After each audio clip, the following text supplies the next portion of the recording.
తీవ్ర తుఫానుగా మారిన వార్ద దిశ మార్చుకుని చెన్నై తీరం వైపు వెళుతోంది. రేపు మధ్యాహ్నం చెన్నై దగ్గర తీరం దాటే అవకాశం ఉందని చెబుతున్నారు వాతావరణ శాఖ అధికారులు. తమిళనాడుతో పాటు ఏపీలో నెల్లూరు, ప్రకాశం జిల్లాలపై తుఫాను ఎఫెక్ట్ ఉంటుందని చెబుతున్నారు.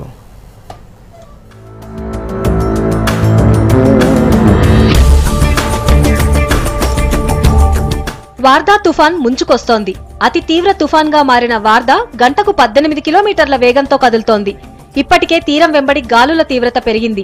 ప్రస్తుతం చెన్నైకి తూర్పు దిశలో 330 కిలోమీటర్ల దూరంలో, నెల్లూరుకి తూర్పు ఆగ్నేయ దిశలో 390 కిలోమీటర్ల దూరంలో తుఫాను కేంద్రీకృతమైంది. అయితే తీరం దాటే సమయంలో బలహీనపడే అవకాశం ఉందంటున్నారు వెదర్ అధికారులు.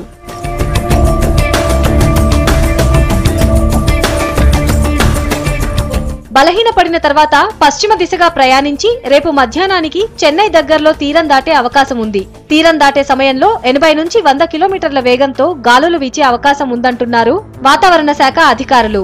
తమిళనాడుతో పాటు ఏపీలోని నెల్లూరు, ప్రకాశం జిల్లాలపై తుఫాను ఎఫెక్ట్ ఎక్కువగా ఉంటుందని చెప్తున్నారు. మనకి ఇప్పుడు ఏం చేస్తున్నామంటే ఎసెన్షియల్ కమ్యూనిటీస్ అన్ని కూడా మనకి పెర్పే షాప్ లో ఉంచడం జరిగింది. ఈ పిహెచ్సిలో కూడా మనకి 24/7 10 కోస్టల్ పిహెచ్సిలు 24/7 గా ఉండటానికి చర్యలు తీసుకోవడం జరిగింది.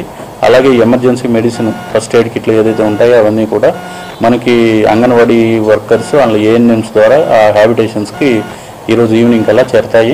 మనకి ఎన్డీఆర్ఎఫ్ టీమ్స్ 3 వచ్చినాయి. 2 ఏమో సుళ్ళూరుపేటలోను, 1 ఏమో నెల్లూరులో ఉన్నాయి.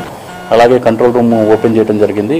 ఈ కంట్రోల్ రూమ్ కూడా 24/7 ఆల్ డిపార్ట్మెంట్స్కి సంబంధించిన ఎంప్లాయీస్ని ఇందులో పెట్టడం జరుగుతుంది. ఇవాళ రాత్రి నుంచే దక్షిణ కోస్తా, ఉత్తర తమిళనాడులో వర్షాలు కురవనున్నాయి. కొన్ని చోట్ల భారీ నుంచి అతి భారీ వర్షాలు కురిసే అవకాశం ఉంది. 13, 14 తేదీల్లో దక్షిణ తెలంగాణలోని కొన్ని ఏరియాల్లో వర్షాలు కురిసే ఛాన్స్ ఉందంటున్నారు వాతావరణ శాఖ అధికారులు. వార్ద అతి తీవ్ర తుఫాను. ఇది ఈ రోజు రాత్రికి అది బలహీనపడి తీవ్ర తుఫానుగా మారుతుంది. తర్వాత రేపు మధ్యాహ్నానికి అది ఇంకా బలహీనపడి తుఫానుగా మారుతుంది. 12వ తారీఖు సాయంత్రానికి దక్షిణ కోస్తాంధ్ర, ఉత్తర తమిళనాడు తీర ప్రాంతాల మధ్య తీరాన్ని దాటే అవకాశం ఉంది. దక్షిణ కోస్తాంధ్రలో ఒక మోస్తరు వర్షాలతో పాటు 1-2 చోట్ల భారీ వర్షాలు కూడా కురిసే అవకాశం ఉంది.